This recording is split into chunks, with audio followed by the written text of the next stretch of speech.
আসসালামু আলাইকুম। আগামীকালের মার্কেট পরিস্থিতি কেমন হতে পারে যদি এ বিষয়ে বলতে চাই।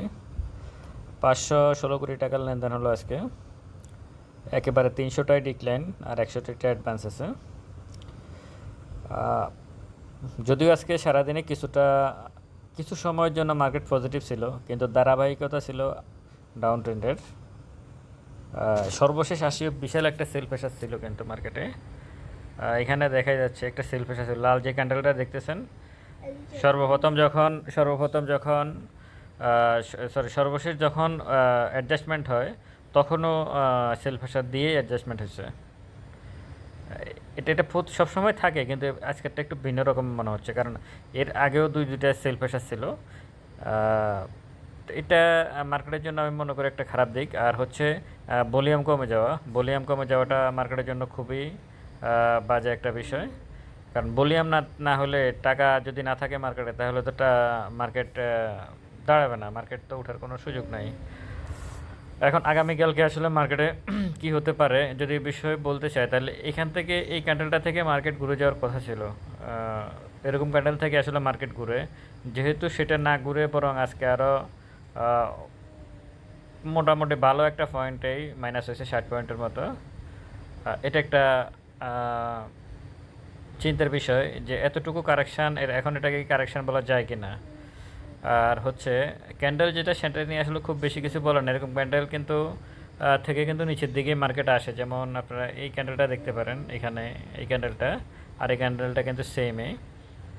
এখানে আরেকটা চিন্তার বিষয় হচ্ছে মুভিং এভারেজ 14 দিনের যে ভ্যালু, সেটা কিন্তু একেবারে ক্রস, সামান্য একটু বাকি আছে, আর মাত্র 5715-তে আছে। এখন ইন্ডেক্স 5596-তে আছে। 14 দিনের মার্কেট যে ভ্যালু সেটা, 14 দিনের মার্কেট ভ্যালু যেটা, সেটা যদি এটা ক্রস করে নিচে চলে আসে, তাহলে কিন্তু ধরে নিতে হবে যে মার্কেট সেল সিগন্যাল দিয়ে দিছে। সুতরাং মার্কেট এরপরে কিন্তু আসলে মাইনাসে থাকবে, কিছুদিনের জন্য হলেও থাকবে। এটা হচ্ছে মূল বিষয়। আর আরেকটা যেটা কিছুক্ষণ আগে দেখলাম, আমি একটা ভিডিও দিয়েছি যে 8 জনের ব্যাংক হিসাব জব্দ। এর মধ্যে সিকিউরিটি এক্সচেঞ্জ কমিশনের সাবেক যে চেয়ারম্যান শিবির রুবাইতুল ইসলাম উনি আছে, আবুল খাইর হিরো আছে, তারপরে যে রুবাইতুল ইসলামের ছেলে আছে, আরও সাইদুর রহমান, মার্চেন্ট ব্যাংক অ্যাসোসিয়েশনের যে সভাপতি সাইদুর রহমান, উনি আছে, ওনাদের ব্যাংক হিসাব জব্দ করা হয়েছে।